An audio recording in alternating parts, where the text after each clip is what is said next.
Good morning, students. Let us continue with the story The Gift of Magi by O. Henry. In the vestibule below was a letter box into which no letter would go. Writer says that in the lobby of that building there was a letter box. The letter box was in a very withered and poor condition. No letter, no page, no paper would go into this letter box. And an electric button from which no mortal finger could coax a ring. There was also an electric button, and whereas the condition of this button was concerned, writer says that even not a single person, human being, could push the button or ring the bell. Also appertaining thereunto was a card bearing the name Mr. James Dillingham Young. There was also a plate on which title a name was written. A nameplate was there, and the name engraved on the plate was Mr. James Dillingham Young. The Dillingham had been flung to the breeze during a former period of prosperity when its possessor was being paid $30 per week. The condition of the particular letter Dillingham, it was very good when its possessor of the building was prosperous one and was able to earn $30 a week. Now when the income was shrunk to $20, the letter of Dillingham looked blurred. As the income of Dillingham Young decreased to $20, the very condition of this particular word, this particular letter was also changed. As though they were thinking seriously of contracting to a modest and unassuming deed, it seemed as if the proper word, it was decreasing to a single letter D. But whenever Mr. James Dillingham Young came home and reached his flat above, he was called Jim and greatly hugged by Mr. James Dillingham Young, already introduced to you as Dela. But whereas the relationship of these two candidates, this couple was concerned, as Mr. James Young returns home in the evening, he was called Jim with love and greatly embraced, greatly hugged by Dela, his wife, which is all very good. It shows that their relationship, it was good enough. Dela finished her cry and attended to her cheeks with the powder rag. Now, previously as she was sitting in chair and crying, now she finished her cry and cleaned her cheeks by using powder. She stood by the window and looked out dully at the grey cat walking a grey fence in a grey backyard. She approaches to the window in a very indifferent manner and witnesses a grey cat passing grey fence, grey boundary in the grey backyard. Tomorrow would be Christmas Day, and she had only $1.87 with which to buy Jim a present.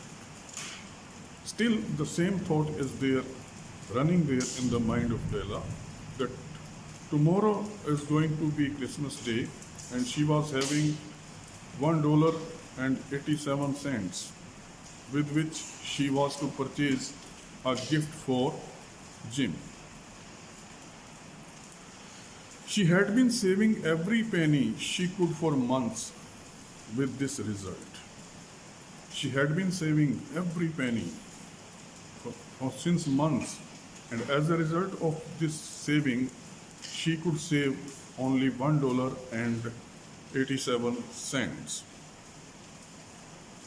Only $1.87 to buy a present for Jim, her Jim. Many a happy hours she had spent planning for something nice for him. She spent a long time, many happy hours, remembering him and planning for him to purchase something very nice for him. Something fine and rare and sterling. She decided that the gift should be fine, the gift should be a rare one, it should be substantial, it should have a real value. Something just a little bit near to being worthy of the honor of being owned by Jim. Something should be of such kind that should be proper if Jim, her husband, uses that gift. There was a pier glass between the windows of the room. There was a narrow glass between the windows of the room. Perhaps you have seen a pier glass in an $8 flat. You can imagine, you might have seen what type of glass can be there in a flat where the rent is just $8 per week. A very thin and very agile person may, by observing his reflection in a rapid sequence of longitudinal strips, obtain a fairly accurate conception of his looks. Only a very thin, very very active person could see his or her image in that narrow mirror. Della, being slender, had mastered the art. Della, as she was a slim one, she was quite mastered in this art. She could see her reflection in the mirror. Suddenly, she whirled from the window and stood before the glass. Suddenly, she moved round from the window and stood before the glass. Her eyes were shining brilliantly, but her face had lost its color within 20 seconds. She was happy, her eyes were shining, the face was glowing, but the glow of the face, it vanished within 20 seconds.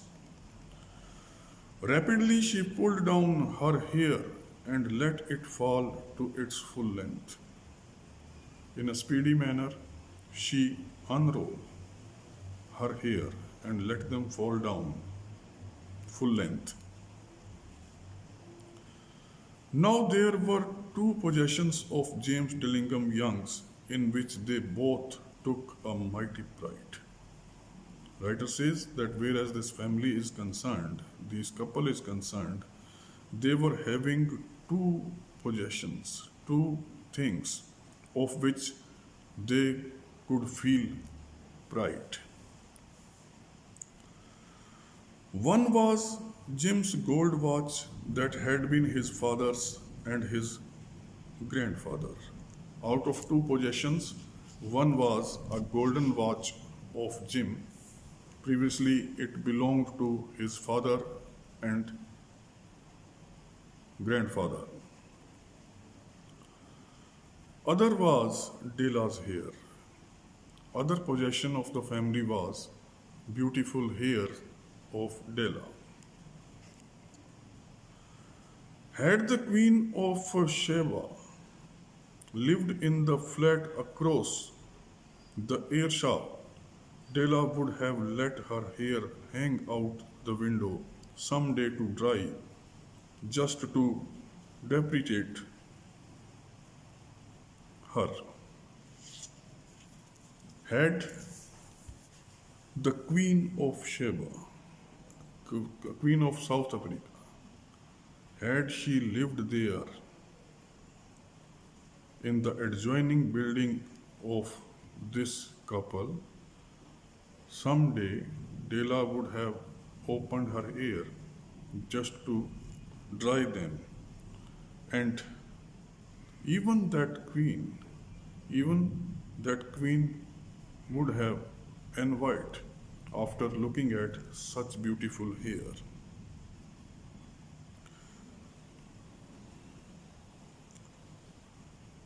Had King Solomon been the janitor, with all his treasure piled up in the basement, Jim would have pulled out his watch every time he passed just to see him pluck at his beard from envy. Even suppose, had King Solomon, king of Hebrews, he lived there, having jewels, having money, having treasure, he would have envied when he looked at the beautiful golden watch of Jim. Mark it here. Thank you very much.